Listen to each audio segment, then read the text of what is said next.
Bienvenidos a este podcast semanal Cifras MX. Espero que todos se encuentren muy bien. El día de hoy estaremos hablando de asesoría financiera y cuál es todo el espectro de esta gran labor. Con nosotros está, claro, Sofía Baroa, experta en el tema, Luis Salazar, mi tocayo, y un servidor, Luis Escobedo. Comenzamos.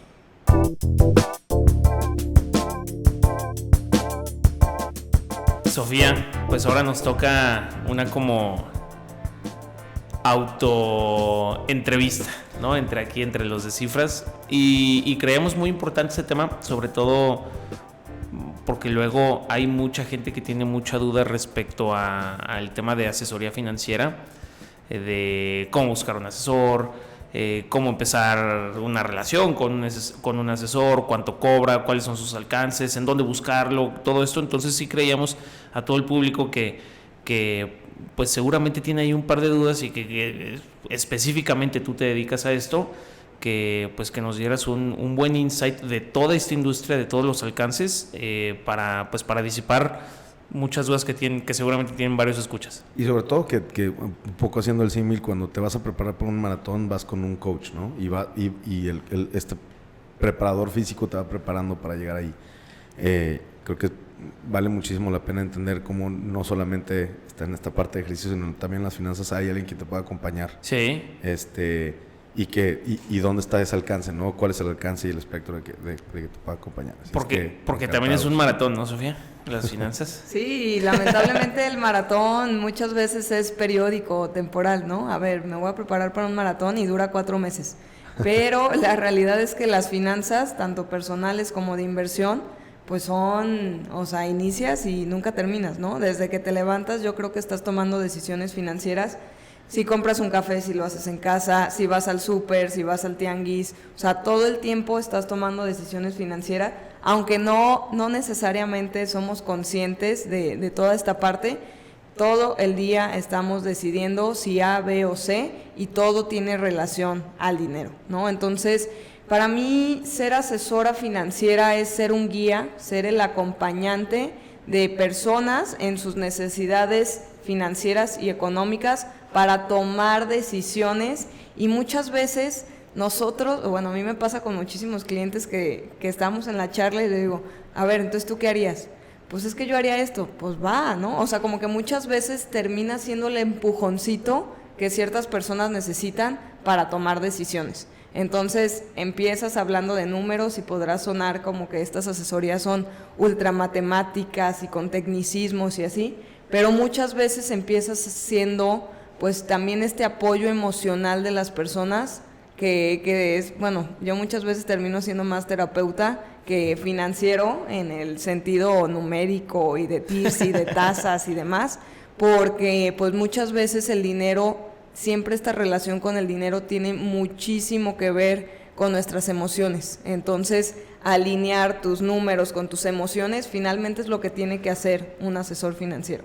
Sí, como que dentro de toda esta parte o este espectro holístico, ¿no? Primero hay que saber a dónde quiere ir tu cliente para después asesorarlo y que vaya con esa ruta, ¿no? Sí. De repente, me imagino que te ha tocado con clientes que están en un camino diferente al que quieren ir. Entonces, alinear eso y luego ya empezar a ver los cómo, ¿no? Claro, y yo siempre en esta reunión, en la primera reunión, que me gusta hacerla presencial, y digo, esta es una recomendación. El otro día estaba con unas personas que me preguntaban, oye, ¿y cómo asesoras, no? Yo creo que muchas veces tienes que pensar a quién vas a asesorar, desde cómo te vas a vestir, ¿no? Si vas a ir con una persona de una edad mayor a la tuya, pues igual y te pones un poco más formal. Si vas a ir con tu compa, pues, quieras o no, esa parte finalmente, yo le digo, te encueras, desmenuzar los números y decir cuánto gano, cuánto gasto, a qué le quiero tirar, tengo deudas, finalmente es una cuestión de transparencia que muchas veces ni a nuestra propia pareja, ni a nuestros papás, ni a nosotros mismos, hasta a nosotros mismos nos cuesta vernos en el espejo y decir, chin, tengo estas deudas, las tengo que pagar. Reconocer dónde estamos en el tiempo de nuestra economía muchas veces es complicado. Entonces, siempre lo primero que tienes que hacer es romper las barreras con la persona que estás asesorando para tratar de que se ponga una mesa, cuidar el espacio donde vas, ¿no? O sea, muchas veces a las personas no les encanta ir a tu oficina porque igual hay más personas. Oye, nos vemos en un cafecito. O sea, tienes que tratar en dónde vas a poder generar este vínculo de comunicación, de confianza, porque finalmente te van a entregar todo. ¿Y por qué digo todo? Porque dentro del dinero siempre va, pues, como gasto, cuál es mi situación económica, a dónde voy, qué hago, cuántos hijos tengo, cuáles son mis planes a futuro, dónde estoy parado. Entonces, finalmente es entregar toda tu información a alguien que muchas veces, pues, nos cuesta trabajo, ¿no? O sea, me imagino que hay un tema de secrecía tremendo, ¿no? O sea, creo que es la primera carta de presentación. Quiero suponer que es: hola, me llamo Luis, puedo ser tu asesor financiero, y de entrada que sepas que la conversación se queda aquí, ¿no? Totalmente. O sea, es como con la bandera que navegas desde un inicio, ¿no? Sí, y yo creo que como la labor del asesor tiene que ser eso, o sea, siempre la información se queda en tú y tu cliente. Segunda parte es el idioma, tratar de hablar un idioma coloquial, sin tecnicismos, o sea, esta parte empieza a ayudar a ser más empático con el que estás asesorando. Y claramente empieza ya el tema de credenciales, ¿no? ¿Qué te respalda? O clientes, o certificaciones, o estudios. ¿De qué manera puedes decir que tu experiencia es importante para la charla que estás teniendo y las recomendaciones que puedes llegar a dar? Yo ahorita, antes de pasar a ese tema, ahorita se me ocurrió, ¿te ha pasado que tienes un cliente y con su pareja no tienen esa transparencia financiera y te es difícil dar esas asesorías? O sea, ¿cuál ha sido tu experiencia en las parejas con su dinero, ¿no? Sí, bueno, yo siempre trato de navegar con la bandera de tu pareja debe saber esto, ¿no? ¿Por qué? Porque a la hora de que tú estás en un equipo, pues tienen que los dos decidir cuál es la meta, cuáles son los pasos a seguir, qué van a apretar, qué van a soltar. Entonces a mí siempre me gusta tratar de hacerlo en pareja y siempre hago esa invitación, ¿no? O sea, de hecho tengo pues varias parejas que son mis clientes y que tenemos un grupo de WhatsApp, en el correo los copio a los dos, o sea, todo esto es en conjunto, una estrategia global en familia. Pero muchísimas veces, la verdad es que sí tengo muchos clientes, esto ni lo digas a mi esposa ni te voy a decir quién es. O sea, sí es mucho. ¿Por qué? Por el miedo de que al otro no le estén gustando tus decisiones, porque al otro no le guste saber cuánto dinero tienes y que igual y no le des el suficiente. Digo, ya hay muchas cosas de paradigmas que romper, pero finalmente el dinero yo creo que es la herramienta, si la tienes, que la puedes utilizar súper bien, pero si la malutilizas puedes hacer mucho daño, ¿no? Entonces, hay de todo. Yo siempre trato de invitar pues como una empresa, ¿no? O sea, yo siempre veo como esta parte financiera. Si quitamos muchas veces las emociones, es como una empresa y quieres ver mejores resultados y quieres ver tu patrimonio crecer. ¿Quién está en ese equipo? No, pues los papás y los hijos. Hay veces que los hijos, pues, no, todavía están muy pequeños y ni siquiera deben de estar enterados de esto, pero pues los dos papás tienen que estar enterados de hacia dónde vamos, cuáles son las metas y sensibilizar, pues, qué se tiene que hacer. Hay veces que son decisiones que a uno le va a gustar y a otro no, y el que va a ceder tiene que saber en qué está cediendo. Entonces, bueno, sí pasa. Sí. Sofía, sí pasa. Perdón, ¿por qué da tanto? Bueno, número uno, una pregunta es que viene a colación es: ¿a qué edad sería bueno o a qué edad recomendarías incluir a los hijos en la dinámica financiera de la familia? Yo creo que es algo que debes de siempre de estar con tus hijos tratando de, aunque sean bebecitos, ¿eh? Yo, de hecho, me aventé un libro de cómo, pues, enseñarle a tus hijos el valor del dinero. A mí me toca ver de repente en el súper cómo el niño está llorando por su dinosaurio y mamá, cómprame el dinosaurio. Pero más bien si le explicas que hay todo lo que hay detrás de comprar un dinosaurio y que él empiece a ahorrar, que él de cierta manera le vaya poniendo valor al dinero, yo creo que es algo que lo debes de empapar literal desde que tiene conciencia, pero claramente la transparencia y lo que le puedes enseñar a tu hijo va cambiando en el tiempo, ¿no? O sea, muchas veces tengo varios clientes que dicen, híjole, es que no quiero un hijo junior, entonces no quiero que se entere pues del patrimonio que tiene detrás, porque a mí me costó sudor y lágrimas hacer esto y no se lo quiero regalar a mí, por más que es el amor de mi vida, no se lo quiero regalar a mi hijo, porque quiero que le eche ganas, que tenga que pues enfrentar estas batallas profesionales. Sí, que no lo quiere echar a perder. Y no lo quiero echar a perder, sí. ¿No? Entonces, siempre tienes como que ayudar y tratar de poner esta educación financiera en la mesa, pero no necesariamente tienes que entregar toda la información. Defíneme qué es un asesor financiero y cuál es su rol en la gestión de las finanzas personales, así como muy en corto, como para... Sí, yo creo que es el guía o el acompañante que está contigo en la toma de decisiones, ¿no? Y esto me lleva a otras cuestiones, que es cuando estás buscando un asesor financiero, la verdad es que la mayoría de las personas que llegan a nosotros viene siendo, digo, una por el canal de Instagram, pero dos, también viene siendo cuando...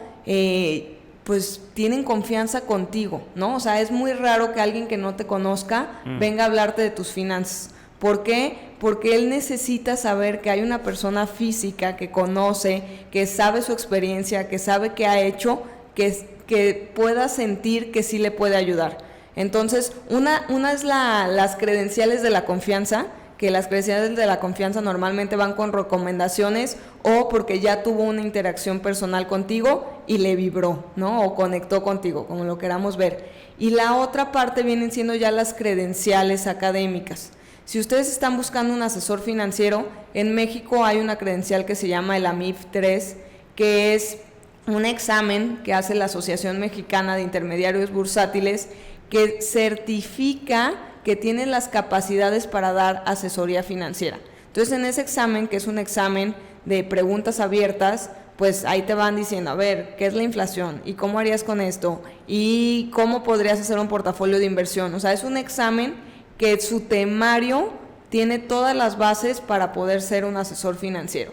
En mi experiencia, el examen, la verdad es que lo podría hacer muchísima gente y pasarlo, o sea, no es un examen con dificultad alta, pero existen otras certificaciones, existe, que muchas veces hemos hablado aquí del CFA, que este es un examen ya internacional que también avala las credenciales, y estas credenciales avalan un poco más la parte técnica, la parte de fundamento de estudio que puede tener el asesor, pero finalmente si no existe una, no existe la otra, ¿no? O sea, yo siento que a muchas personas les funciona un psicólogo y va la mamá y dice, ay no, tu psicólogo está del nabo, ¿no? O sea, como que cada quien va siendo empático con esto. ¿Y en qué te puede ayudar tu asesor?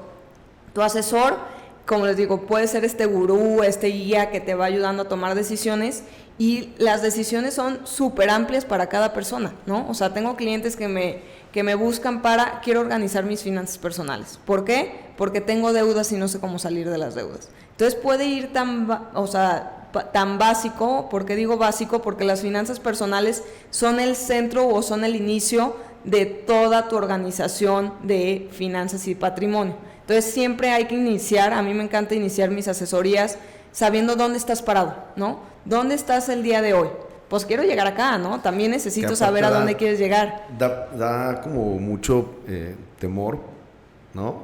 Como cuando estás en esta nube de incertidumbre de, güey, ¿cuánto gano, cabrón? O ¿cuánto tengo en el banco? Pero, o sea, como que el tenor me imagino que de estas personas que buscan una asesoría financiera, pues es porque tienen las cosas no tan organizadas como alguien que tiene una cultura financiera diferente, ¿no? Lo cual está bien, porque seguramente son buenísimos haciendo otras cosas, ¿no? No se puede todo en la vida.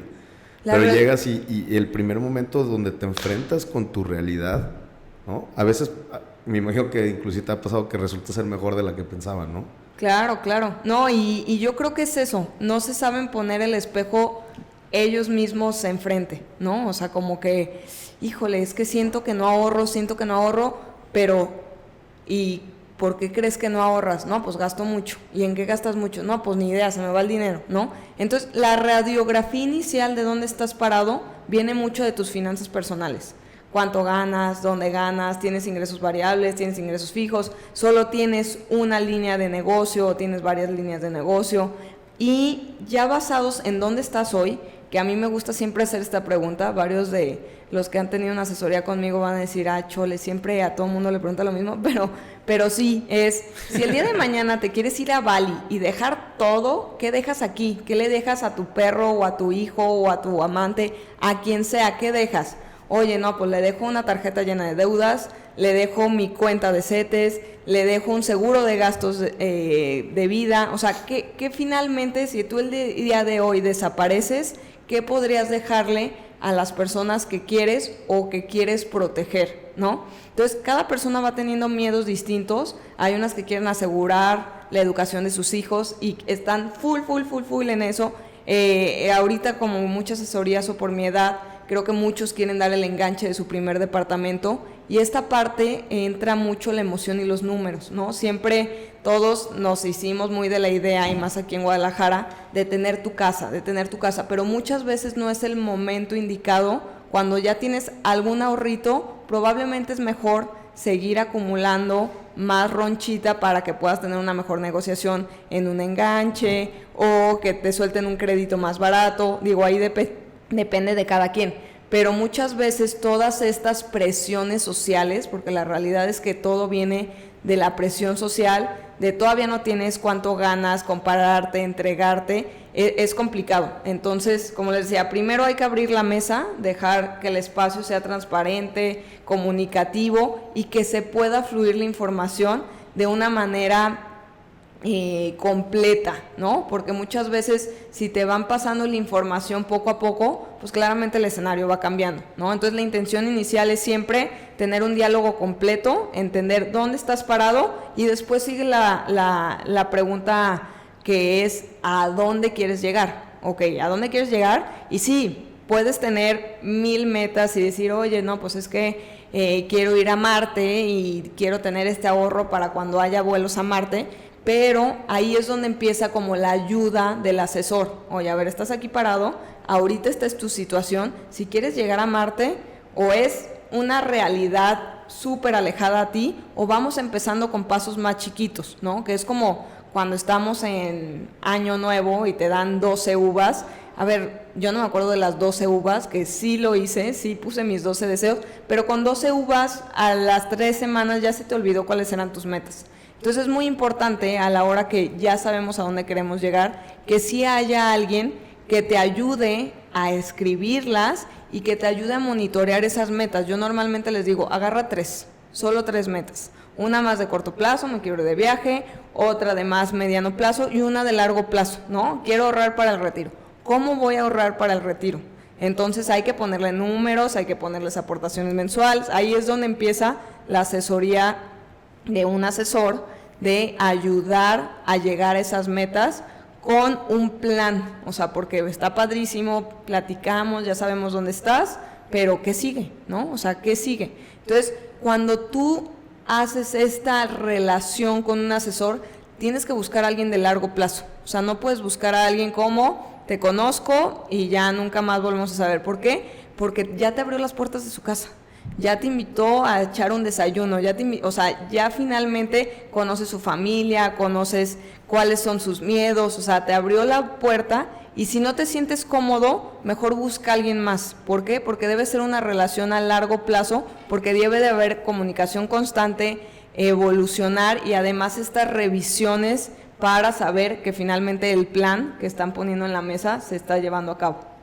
Sí, yo ahí trabajo muy de cerca con Sofía en otros temas. Yo no veo nada de esto de finanzas personales, pero justo eso que quería puntualizar, que a mí se me hace chidísimo que haces, es como el seguimiento y los reportes, porque siento que el feedback al cliente le da muchísima confianza para llegar a esas metas. Cuéntanos un poquito de cómo hace el asesor este tipo de feedback al cliente.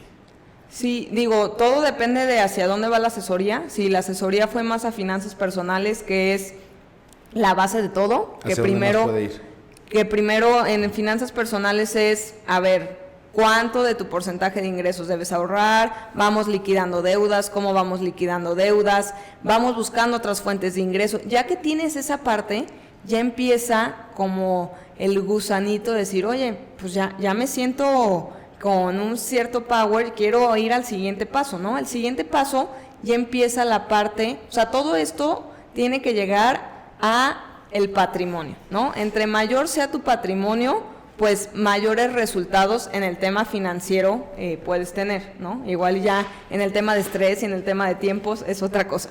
Pero para mí los resultados van muy ligados a que tu patrimonio vaya creciendo. ¿Qué es el patrimonio? El patrimonio es sumar todos los activos que tienes, es sumar los dólares que tienes guardados debajo del colchón, sumar tu cuenta de fondos de emergencia, si tienes un portafolio de inversión, si tienes alguna inversión en real estate, y luego quitarle todos los pasivos, o sea, todo lo que debes.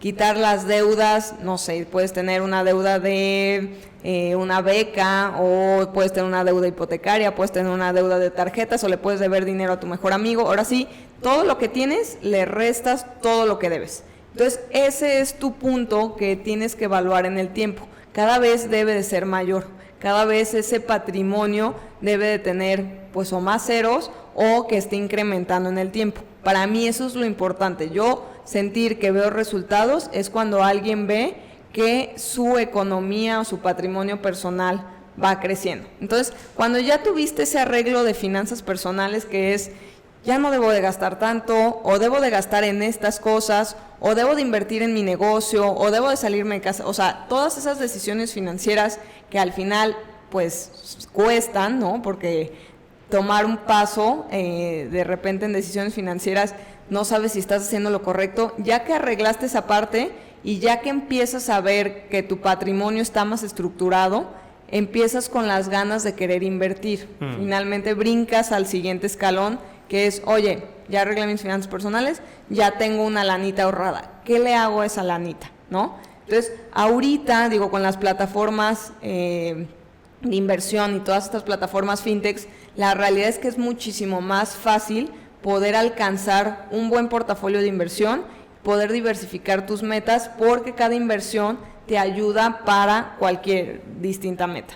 Entonces, ya la parte de inversión, hay distintos modelos de asesoría, ¿no? Existe el modelo de gestión. ¿Qué es el modelo de gestión? Finalmente tú firmas un contrato con tu asesor, que es muy importante aquí siempre. Les he hablado de entender al cliente y de saber a dónde va. Todo esto se puede fundamentar en un documento que empezó en la Unión Europea por regulaciones, que se llama el KYC, o el famoso Conoce a tu Cliente. KYC es por Know Your Client. Know Your Client, conoce a tu cliente. Y este file o este archivito, que es un cuestionario y que tú vas palomeando, te da mucho la pauta a ti como asesor de saber pues cuáles son las prioridades, cuáles son las necesidades, a dónde quiere llegar al cliente, qué tanto riesgo quiere tomar en las inversiones. Entonces, este papelito finalmente sirve muchísimo para el asesor, porque como quien dice, es la receta que te permite tu cliente hacer en sus inversiones. Entonces, esta es tu justificación si por algo tu cliente te dice, oye, ¿por qué invertimos en esto? Porque tu perfil de cliente, las respuestas que me contestaste, qué tanta experiencia tienes en estos mercados, qué tanto entendimiento tienes en esto, qué tanto miedo qué tanto miedo te da ver una minusvalía en tu portafolio. Todo esto te da la pauta para poder hacer un portafolio más a la medida. Que de esto siempre se tiene que tratar la asesoría financiera. A mí no me gusta ver números, eres mi cliente 80, eres mi cliente 2, eres mi cliente 2000. Más bien tienes que ponerle nombre y apellido, porque cada cliente es un mundo, cada cliente tiene necesidades súper distintas y cada cliente tiene metas en distintos plazos y en distintas cantidades. Entonces, siempre tienes que buscar a alguien que se esfuerce por darte una recomendación, un portafolio, una asesoría muy específica a tu perfil. Entonces, con este documento sustentas, fundamentas y finalmente es como tu carta de soporte cuando empiezas a hacer ya asesoría en inversiones. Entonces, aquí lo importante siempre es saber que puedes elegir distintos modelos de trabajar con tu asesor. El primero viene siendo gestión de inversiones. En las gestiones de inversiones tú le das el poder, que muchas veces existe tal cual el Power of Attorney, que es un documento que le das el poder total a tu asesor de tomar decisiones en tu portafolio basado en el perfil de riesgo, que el perfil de riesgo te lo dio este cuestionario de Know Your Client, y tú finalmente vas viendo el mercado, vas viendo cómo se está poniendo tu cliente y vas buscando ese portafolio de inversión, digo, muy de la mano de tu cliente, pero finalmente tú tomas las decisiones de inversión y le mandas un reporte a tu cliente. Oye, así fuiste, esto pasó en el mes, esto pasó en la quincena. Digo, cada asesor va viendo el reporte trimestral o mensual o cómo quiera hacer este vínculo de comunicación con su cliente, pero aquí lo más importante y donde yo he aprendido mucho es, y mi recomendación para todos los asesores es, dejen todo por escrito. Oye, que me mandaste un WhatsApp y me dijiste que querías comprar acciones de Apple, mándale un correo con la minuta, o sea, toda esa parte de tener una relación documentada es lo más importante, porque si no, andamos en el día a día un poco alterados de repente y se nos va la onda de qué dijimos o qué no dijimos, o si le escribí o no le escribí, o si en la llamada que tuvimos finalmente sí le pude transmitir que quería bajar de riesgo. O sea, toda esa parte, siempre que tengan una llamada, alguna comunicación con su cliente, rectifíquenla por mail o por el medio de comunicación que a ustedes les funcione, porque finalmente esos son los riesgos del asesor, ¿no? Ya hablando un poquito de mi cancha, ¿qué debes de cuidar? Pues finalmente tu chamba es entender, tener como esta sensibilidad de poder entender a tu cliente y que puedas hacer un portafolio súper adecuado a su perfil de riesgo. Entonces, poder transmitir esto creo que es lo más importante, porque si no, los riesgos que tiene un asesor, que me pasó justo el año pasado, estaban muy contentos varios de mis clientes, ganando y ganando después de la pandemia. Ya sabemos que el año 2020... Sí, con la subida del mercado, bien contentos todos. Exacto, el 2020 y el 2021 fueron grandes años, literal, pues a lo que le pusiera subía. Y ya el 2022, que vimos grandes caídas, la realidad es que, oye, ¿qué pasó? O sea, siempre veía que ganábamos, ya no estoy entendiendo. No, pues a ver, o sea, tú me dijiste que no tenías tema, si de repente veías minusvalías en tu portafolio, tú estabas con toda la convicción de que querías más dólares en tu portafolio, el dólar se ha depreciado bastante versus el peso. Entonces, toda esta parte, si tú no tienes el entendimiento de tu cliente y no sabes cuál es su real perfil de inversión, también con las criptomonedas, digo, eso yo no lo asesoro, pero muchísimas personas traían el FOMO, se metieron y a la hora que empiezan a caer, pues te das cuenta que no era su perfil de inversión y finalmente pues hicieron estas inversiones. Entonces, ¿Te llegó a tocar eso? O sea, que te dijeran, no, tú cómprame Bitcoin o cómprame lo que sea, y después bajaron o desaparecieron tus Pues criptos. no tal cual, pero sí como, oye, pues ya no voy a meter dinero contigo porque quiero all in Bitcoin, ¿no? Y pues mueven su dinero y después es como, ¿por qué no me dijiste que no te gustaba? ¿No? O sea, tú tienes que ser muy firme de qué piensas, si te gusta, pienso así. Y esta parte de debate con el cliente, digo, hay clientes muy pasivos que están como, no desinteresados, pero que no están activamente buscando propuestas de inversión, finalmente te la dejan toda a ti, pero hay otros clientes que son muy activos, ¿no? Que buscan, que te mandan artículos, que les gusta el debate, que les gusta entender tu punto de opinión, y al final esto es lo importante, ¿no? ¿Qué modelo de asesoría estás buscando? ¿Dejarlo todo al asesor y que el asesor tome las decisiones, o tener un modelo de asesoría? La asesoría por ejecución viene siendo cuando el cliente toma las decisiones de inversión. Igual puedes tener una charla, pero finalmente el cliente sabe si compra Bitcoin o si compra Apple o si compra dólares. O sea, el cliente tuvo la decisión final de hacer sus inversiones. Que supongo que esa es la minoría de tus clientes. Pues ahora sí que hay de todo, ¿no? Cada cliente decide cómo se siente más cómodo, pero la mayoría puede ser más por ejecución. Entonces, cada cliente, pues finalmente tienes una charla, entiendes, tú le dices, pues yo haría esto, pero pues ahora sí que tú tienes la decisión final. ¿Cómo ¿Cómo cobra un asesor, Sofía? O sea, cuando alguien, o sea, sobre todo para la gente que tiene esa inquietud de buscar un asesor financiero, ¿cómo se maneja la industria aquí en México de las asesorías financieras? Dependiendo qué vayas a hacer, ¿no? Si va a ser un acompañamiento de inversiones, normalmente existe el famoso concepto de Assets Under Management, que viene siendo los activos que tiene tu asesor en su manejo. Entonces, sobre estos activos hay una tasa que es anual, que normalmente va del 1% al 1.5% anual, dependiendo qué tan complicado es el portafolio y también dependiendo del monto del portafolio. Entre más chico el portafolio, más grande es la tasa. Claro. Y entre más grandote el portafolio, más chiquita es la tasa. Entonces, esto en Estados Unidos se utiliza mucho que se cobre trimestral. O sea, esta tasa se divide entre 4 y cada trimestre te van cobrando el promedio de los últimos 3 meses. En México se hace más mensual. Entonces, muchas veces cuando tú ya tienes esta relación con el cliente, la misma casa de bolsa te va haciendo estos pagos al asesor o al que ejecuta las decisiones del cliente.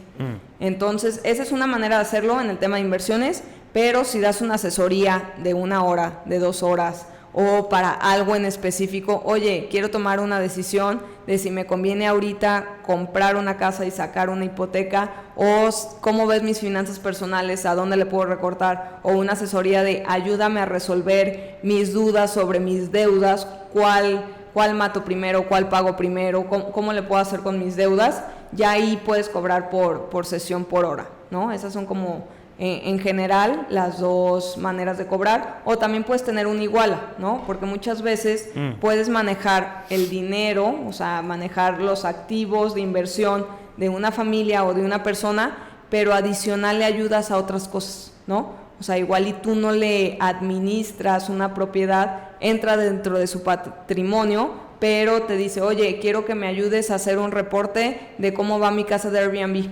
Entonces, ahí le puedes cobrar como otra iguala. Entonces, bueno, esas son las cosas que normalmente hace un asesor. Y los costos. Aquí lo importante es, pues, ¿cuáles son las características de un asesor? Para mí tiene que ser alguien súper transparente y alguien, digo, a mí lo que finalmente creo que funciona y es cuando tú eres recto, cuando tú tienes una moral, cuando tú mantienes en secrecía lo demás de tus clientes, o sea, como que tu día a día, por más que en tu día a día no estés hablando de finanzas todo el día, tu actuar, que tu confianza en ningún momento se vea que se está desquebrajando o que en ningún momento se vea que estás actuando de mala fe, creo que esa parte es la que más te puede unir y puedes crear relaciones de largo plazo. O sea, que tus clientes no sepan que vas por una comisión, que tus clientes sepan y que realmente vayas por un mejor patrimonio, por un crecimiento de una familia o de una persona. Que siento que ese tema que tocas ha sido el que ha dado auge y mucho nacimiento al tema de asesoría financiera fuera del banco, ¿no? Porque, bueno, esto no es ningún secreto, todos sabemos que a los asesores financieros que están en el banco, pues obviamente se llevan comisiones por venderte un seguro de vida o porque les inviertas en cierto portafolio, y esto siento que es lo que ha dado mucho auge a que la gente diga, no, oye, yo quiero ir a alguien que me asesore y que no tenga una meta, ¿no? De vender tantos seguros al mes o cosas así. Sí, y es por eso que se ha hecho muchísimo más relevante. Hay una figura que de hecho es regulada que se llama asesor en inversiones independiente, ¿no? Entonces, este asesor tiene relaciones con varias casas de bolsa, o sea, porque muchas veces puede ser que estés, no sé, tú trabajes en Santander Casa de Bolsa o en Santander Banca Privada y tienes metas, claramente que todos los gerentes de ahí, todas las personas que tienen finalmente el lado comercial, tienen metas y adicional a las metas, ellos ganan mucho dependiendo del producto en donde estés invertido. Si estás invertido, si el portafolio de tus clientes en su mayoría está en fondos de inversión de la casa, o sea, de la misma marca, pues te va a redituar más en tu cartera como asesor.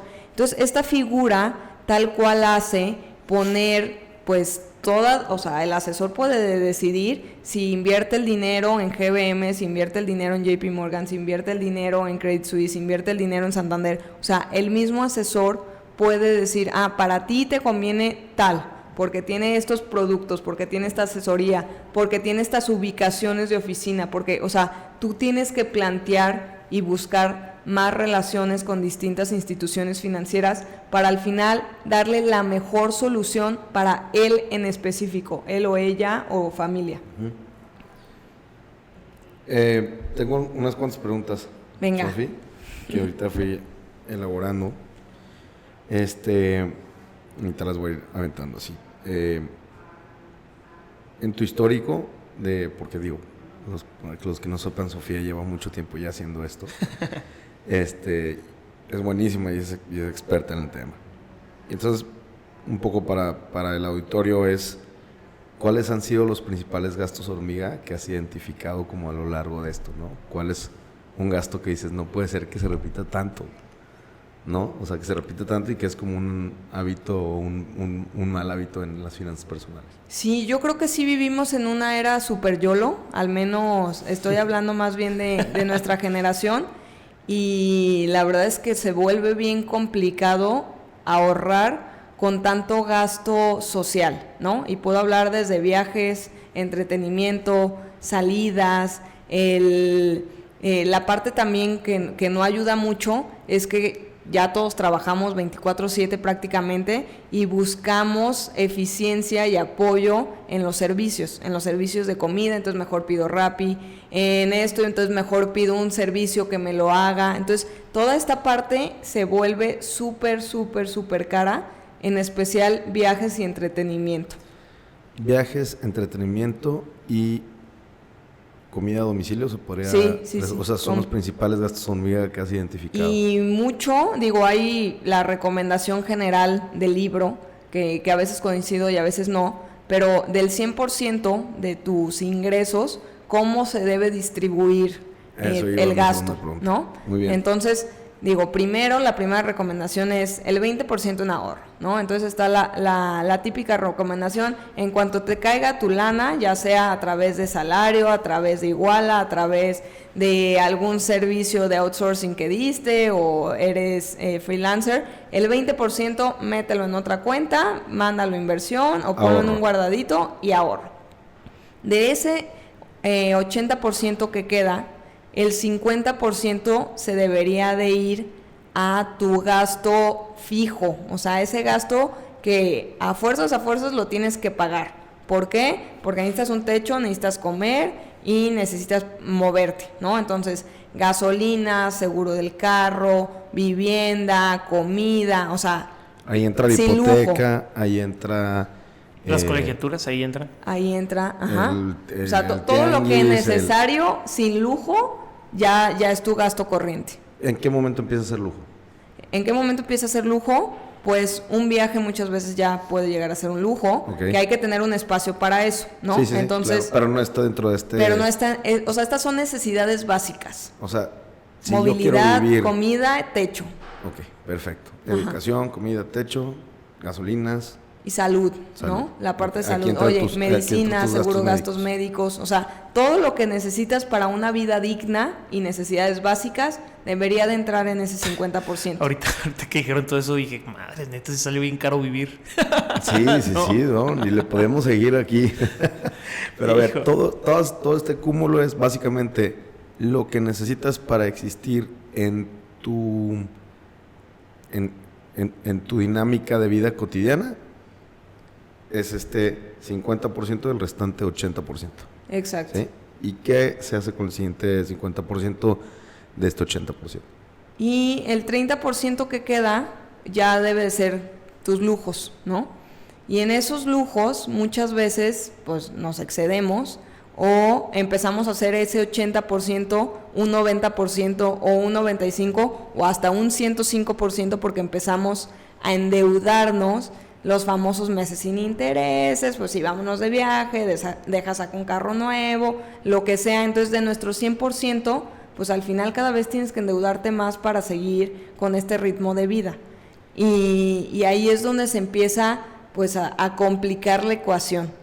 Del 100% de tu ingreso, ¿cuánto es en finanzas personales sanas? ¿Cuánto puedes tener de deuda? El 30%. El 30%. Ya cuando se empieza a hacer cada vez más grande esa bolita, puede ser más complicado llegar a pagar los intereses. Ok, pues el 30% de capital, ¿no? O sea, no puros intereses, Sí, porque luego de se capital. confunden. O sea, que tú el día de mañana puedas pagar con el 30% de tu ingreso, capital e intereses.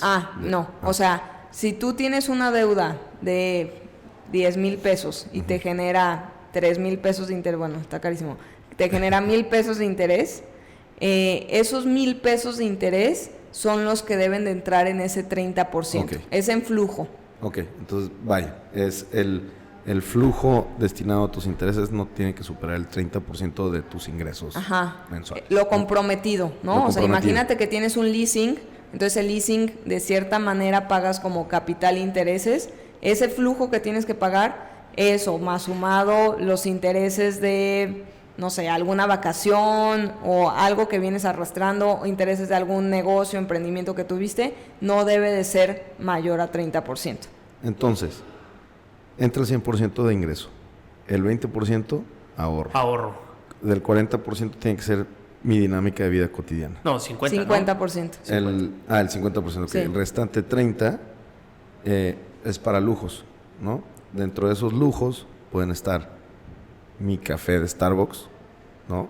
Puede estar el Rappi, puede estar el viaje o pueden ser deudas. O salidas, ¿no? O salidas. Oye, salí a un restaurante que está bien, o sea, yo nunca intento como que cambies tu ritmo de vida, simplemente que seas consciente y le pongas números, ¿no? Porque muchas veces nos da miedo, literal, decir, gasto esto, ¿no? Entonces ahí es cuando llegan conmigo, porque ese ejercicio de reconocimiento de cómo estoy parado, es complicado hacerlo uno mismo porque nos da miedo. A mí hace un par de años, cuando empezó todo esto de Rappi, creo que una vez me llegó, o sea, como que lo había hecho un par de meses, pero no había sido consciente de exactamente cuánto me gastaba el mes de Rappi. Y una vez hice la cuenta, pues, o sea, te llega tu estado de cuenta de la tarjeta de crédito y le sumas entre 250 y 300 pesos y pim, pim, pim, pim, pim, pim. Y salió un número y dije, ¿qué? No puede ser, ¿no? Porque uno no se da cuenta porque lo pides por el celular, te llega, todavía le das propina, ¿no? Que bueno, la propina esa siempre debe ser. Pero de repente te llega la cantidad total y dices, ¿qué? No lo puedo creer. Y creo que era mucho eso de lo que decías, ¿no, Sofía? Que a la gente como que le cuesta mucho ponerse ese espejo y realmente enfrentarse a, ay, cabrón, no puede ser que me esté gastando esto en Rappi al mes. Y desde ahí dejé de hacerlo. Esto fue hace varios años y ya mi dinámica mejor fue, a ver, si sé que voy a tener un fin de semana donde voy a echar flojerita o me voy a pedir, o sea, que hubiera pedido, no sé, 2 o 3 veces Rappi, entonces mejor ir al súper, te compras ahí tus gustitos y ya después te los haces en casa. Claro. Y te sale, yo creo que un 30% de lo que te hubiera salido en Rappi. Sí, o también ponderar, ¿no, tocayo? Es decir, ok, si voy a pedir el Rappi, bueno, ¿qué vas a dejar de hacer? Sí. Para pedir el Rappi. No, digo, y yo dando el ejemplo de Rappi, pero creo yo que donde más se te puede ir el dinero es en salidas a comer, ¿no? Pues cada quien tiene sus gustos, ¿no? Hay gente que yo veo y es el shopping, ¿no? El shopping puede ser muy peligroso porque también está a 2, 3 clics y si no te queda lo regresas. Entonces toda esta parte del shopping también te puede pues quitar bastante de tu presupuesto. Entonces, y por shopping puede ser Amazon, que compraste herramientas y ¡pum! ¿No? En un clic. Sí, no, creo que a mí el que más me duele o el que más me pesa en mis finanzas personales son las salidas a comer. Oye, es que sales a comer como una comidita normal, o sea, no te estoy diciendo que te fuiste al restaurante así, y si vas con pareja y te echaste 2 chelitas, o sea, fácil te sale 600 pesos. No, fácil. Sí, o sea, fácil, o sea, si te fuiste a un restaurante tranqui y hay gente que repite esa dinámica todos los fines de semana. O diario. Y puede ser que igual y desayuno sábado, cenita del sábado y todavía un desayunito el domingo y se te va una cantidad de dinero en restaurantes impresionante.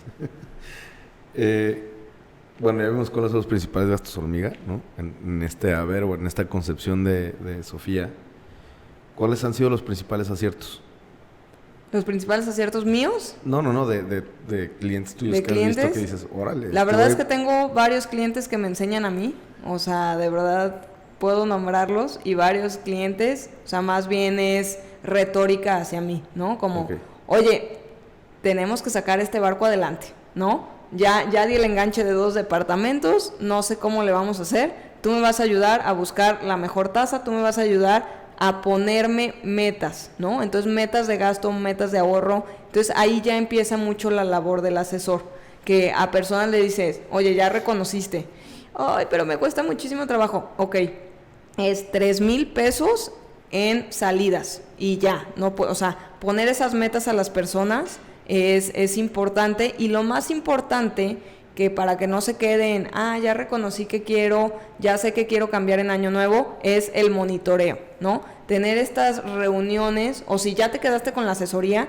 que lo hagas tú personalmente. A ver, ya fui con un asesor, ya pagué, ya me costó, ya sé dónde estoy parado, ya no me puedo hacer güey, ¿no? Entonces, el darle seguimiento a eso es lo que finalmente pues te va a dar mejores resultados. Entonces, si ya tienes la receta más o menos armada, y digo, finalmente somos seres vivos y nuestra mecánica de vida, nuestros gustos, todo va cambiando tal cual, semana a semana, día a día. Entonces es muy importante pues ver cómo va fluctuando estos deseos, estas metas, esta parte de ingresos. Hay muchas personas que tienen su ingreso súper seguro y luego les dan un aumento y se van de boca, ¿no? Entonces, el ir monitoreando tus finanzas personales es lo mejor que puedes hacer. Igual en las inversiones, ¿no? Oye, yo tenía una expectativa de que pasara esto con el dólar, de que pasara esto con la bolsa, de que pasara esto con una inversión, y al final no se dio de la mejor manera, o se dio de una mejor manera. ¿Qué voy a hacer? ¿No? Entonces, yo sí tengo clientes que me dan clases, que me dan clases en tema de retos, de decir, pues, ¿cómo sacamos esto adelante? ¿No? Entonces, sí la parte de ver personas súper enfocadas, a mí eso es lo que más me inspira de muchos clientes, enfocadísimos a donde van, intensísimos, dejando todo. O sea, muchas veces a mí me cuesta trabajo en lo personal decir que no a muchos planes. ¿Por qué? Porque la voy a pasar bien, porque es con mi amiga, porque es con la abuelita, o sea, poner los límites sociales a mí en lo personal me cuesta trabajo, ¿no? Entonces, cuando ves a personas que dicen, no, pues es que si no le pongo fin a estos temas sociales, no voy a poder pasar el examen, no voy a poder hacer la certificación, no voy a poder ahorrar, no voy a poder irme de viaje. O sea, cuando ya pones una consecuencia siempre en tu cabeza, y eso es lo que te lleva a tomar mejores decisiones, eso es lo importante, ¿no? Entonces, yo siempre a todo mundo le digo, es que esas 3 metas las tienes que tener súper en tu cabeza, porque cuando tomes decisiones dices, con más gusto rechazas al diablo, por así decirlo, ¿no? Como que cuando dices, no voy a ir aquí porque esta es mi meta, porque voy a comprar los muebles de mi casa, porque estoy pagando el enganche, porque me quiero librar de las deudas, o sea, cual sea, cuando siempre te repites el acto que estás rechazando por el acto que quieres a cambio en tu vida en transformar, creo que ahí es cuando empiezas a ser consciente y finalmente tienes mejores resultados. Muy bien. Y por último, Sofía, de mis preguntas es, hay una palabra que tiene una connotación negativa, sin embargo, también es positiva, ¿no? Un poquito, si me puedes definir la palabra riesgo. La palabra riesgo. Bueno, la palabra riesgo también muchas veces no me encanta ponerla en la mesa, porque desde que la pones ya la gente, ¿cómo? ¿Va a haber riesgo? Entonces ahí entra la parte de entender muy bien a tu cliente y su perfil de inversión. Hay distintos riesgos, ¿no? Hay distintas maneras de evaluar el riesgo, y hay riesgos de liquidez. El riesgo de liquidez quiere decir, si por algo invertiste en algún lugar y no puedes tener acceso a ese dinero, hay un riesgo de liquidez, ¿qué? Que si por algo necesitas esa lana, no la puedes tener. Existe un riesgo de, pues tal cual, no sé, prestaste dinero a alguien y no te pagan, existe un riesgo de la contraparte de incumplimiento. Entonces, en cada inversión hay que siempre ver los riesgos y los pros y los contras, ¿no? Entonces, los contras vienen siendo todos estos riesgos que siempre se tienen que medir. Entonces, también aquí olvidé decirles, pero muchas veces puede una persona tener un pastel grande de patrimonio y a ti solo te va a dar una rebanada, ¿no? Entonces, tú solo vas a ayudarle a gestionar, a asesorarlo con una rebanada chica, pequeña, mediana, pero una parte de ese pastel. Entonces, es muy importante conocer todo el pastel. ¿Por qué? Para no duplicar correlaciones, para no decir, oye, si por algo mi rebanada de pastel no sale tan bien, ¿cómo está la otra rebanada de pastel? O si mi rebanada de pastel está súper bien, ¿cómo queda contra las otras inversiones? Sí, es como si te da, no sé, el 30% de su pastel para gestionar y de la otra rebanadota, del otro 70%, un gran pedazo lo tienen unos edificios, pues ese 30% para que le inviertes en inmuebles, ¿no? Totalmente. En ese sentido, ¿no? Sí, y si sabes que su 70% no tiene liquidez o que su riesgo puede ser que solo tiene un rentista y ese rentista se le va, pues qué riesgo, ¿no? O sea, qué riesgo, entonces tú tienes que tratar de contrarrestar esos contras que puedes tener, pero definitivamente yo creo que la famosa gráfica de riesgo-rendimiento es muy real, ¿no? Entre más contras le sumes a la ecuación, menos liquidez, más largo plazo, o sea, entre más literal variables negativas o no necesariamente negativas, pero entre más variables de incertidumbre se van acumulando, pues mayor debería ser tu pago, ¿no? En este caso, un interés. A mayor riesgo, mayor rendimiento. Así debería ser, así ¿no? debería Y ser. Normalmente es así. Entonces, pues, cifreros, aquí les dejé un poquito de lo que hacemos en Cifras, que es dar asesoría de diferentes maneras, pero lo más importante para que esto funcione y para que al final se tengan buenos resultados es que tú estés convencido de los cambios que quieres hacer, ¿no? Es como ir Al psicólogo. o ir a la dieta. Nutriólogo. Al nutriólogo. Ir al O al nutriólogo. gimnasio.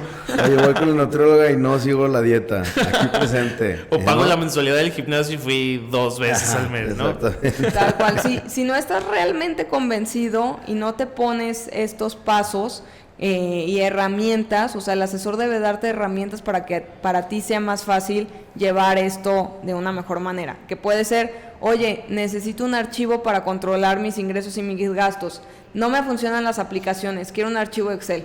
O a una persona le funcionará una libreta, ¿no? Pues hazle así, ¿no? O sea, cada persona es súper distinta y esas herramientas varían de persona a persona. Entonces, el asesor debe de colocar estas herramientas de la mejor manera y la práctica más fácil para el cliente, para que al final sí lo lleve a cabo. Entonces, también hay clientes que no te van a buscar más que 2 veces al año y hay clientes que te escriben prácticamente todos los días, ¿no? Entonces, tú tienes que entender muy bien y saber cuáles van a ser los canales de comunicación, cómo puedes estar, o sea, si el cliente te está buscando todos los días, es porque seguramente no siente que está en el mejor lugar. ¿Por qué? Porque igual siente riesgo, igual y no está durmiendo, igual y todavía no llega a sus o no ha definido sus metas y por eso te busca a diario. Entonces, si entre más te busque tu cliente, quiere decir que tu chamba no está tan bien hecha. El chiste es que tú tengas comunicación y que tengas esta línea directa con tu cliente, pero que al final él tenga la tarea y él se esté monitoreando, o sea, propio, y además pues que tengas una charla con él cada 15 días, una vez al mes, pero si te busca diario, ahí todavía te falta fortalecer.